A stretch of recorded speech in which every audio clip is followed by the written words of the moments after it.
ہاتھ جوڑ کے اپنے بہنوں سے اپنے بھائیوں سے اپیل کر رہا ہوں، خدا کے واسطے جب دیکھو نا کہ کہیں غلط کام ہو رہا ہے، کہیں غلط بات ہو رہی ہے، کوئی بندہ اپنی زبان گندی کر رہا ہے، کوئی بندہ قرآن مقدس کی بے حرمتی کر رہا ہے، یا کسی بھی طریقے کا کوئی غلط معاملہ ایسا ہو رہا ہے کہ جہاں اللہ کے نبی کی شان میں غلط الفاظ کہے جا رہے ہیں، تو بات کرنی ہو نا تو بات کرو، لیکن ان الفاظ کو نقل نہ کرو، ان باتوں کو آگے نہ پھیلاؤ جو باتیں ان کے بارے میں کہی جا رہی ہیں۔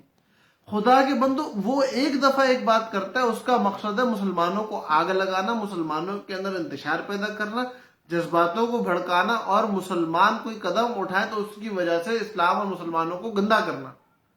اور ہم اپنے جذباتوں کو بھڑکا کے اپنے معاشرے کے اندر الٹی سیدھی حرکتیں کر کے، جذبات میں ہوتی ہے، محبت میں ہوتی ہے، آپ کا جذبہ سو بسم اللہ بہت اچھا ہے، لیکن اس جذبے کی وجہ سے جو کام ہو جاتا ہے وہ سنبھالنا مشکل ہوتا ہے۔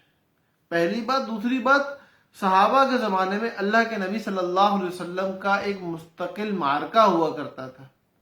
حضرت حسان بن ثابت اللہ کے نبی صلی اللہ علیہ وسلم کے مجاہد تھے، اور وہ جہاد باللسان کیا کرتے تھے، شعروں کا جواب شعروں سے دیا کرتے تھے۔ ایک جنگ چلتی تھی، کفار مدینہ کفار مکہ اللہ کے نبی صلی اللہ علیہ وسلم کی شان میں شعر کہا کرتے تھے برائی کے، ان برائی کے شعروں کا جواب حضرت حسان دیا کرتے تھے، صحابہ میں سے دیگر صحابہ دیا کرتے تھے۔ زبانی جنگ رہتی تھی، آپس میں بھڑتے رہتے تھے، اور یہ جنگ چلتی تھی، قصیدے کہے گئے، شاعر کہے گئے، لیکن آج ایک شعر نہیں ملتا۔ شان میں کہے ہوئے تمام اشعار محفوظ ہیں، برائی میں بدی میں کہا ہوا ایک شعر نظر نہیں آتا۔ کیوں نہیں آتا؟ کیونکہ صحابہ نے ان شعروں کو روایت نہیں فرمایا۔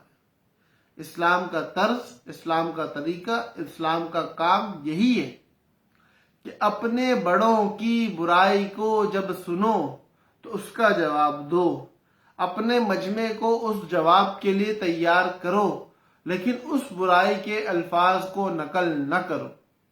ہم آ جاتے ہیں اپنے گھر کے اندر، اپنے معاشرے میں، اپنے استاد کے سامنے، اور آگے کہتے ہیں کہ استاد فلاں بندہ آپ کو گالی دے رہا تھا۔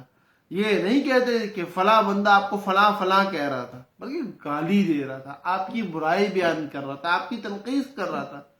یہ نہیں بتاتے کہ ان الفاظ کے ساتھ گالی دے رہا تھا۔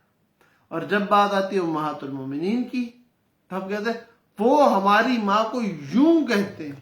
خدا کے بندو، اپنی سگی ماں کے لیے اس کو قبول نہیں کرو گے کہ فلاں نے میری ماں کو یوں گالی دی۔ میری ماں کو گالی دی، بہت گندا کام کیا، جو شرعی نقطہ نگاہ ہے اس سے ہم اس کو نمٹیں گے انشاءاللہ، لیکن نمٹنے میں خود اپنی زبان سے اپنی ماں کے لیے، اپنے نبی کے لیے، خود ان کے مقاصد کو شیئر کرنا، ان کے مقاصد کو لے کے چلنا بس کر دو۔ توبہ کرو، استغفار کرو۔ میں بھی توبہ استغفار کرتا ہوں۔ ہر ایک کی زندگی میں غلطی ہوتی ہے، غلطی ہونا بری بات نہیں ہے، غلطی پر نادم نہ ہونا اور توبہ نہ کرنا بری بات ہے۔ اللہ پاک ہمیں غلطی پہ نادم ہونے کی، توبہ کرنے کی توفیق دے۔ زندگی بھر ہم سے اب تک جتنی غلطیاں ہوئی ہیں ان پہ ہم توبہ کریں۔ آئندہ اللہ پاک ہمیں صحیح سمت میں چلنے کی توفیق دے۔ اور اس کے ساتھ ساتھ میرے محترم بھائیوں، دوستوں، بزرگوں، اس چینل کو سبسکرائب کر لیں، اور ویڈیو آنے پر دیکھ لیا کریں، شاید کوئی اچھی بات آپ کے کام آ جائے، اور اگر لگے کہ اس قابل ہے کہ آگے شیئر کی جائے تو ضرور شیئر کیا کریں۔ اللہ پاک ہم لوگوں کو دین سمجھ کر اس پر عمل کرنے کی توفیق دے۔ یہ دین ہماری دنیا میں بھی ہمیں کام آئے گا، آخرت میں بھی کام آئے گا۔ ان ویڈیوز کو صدقہ جاریہ سمجھ کے آگے شیئر کریں۔ السلام علیکم ورحمۃ اللہ وبرکاتہ۔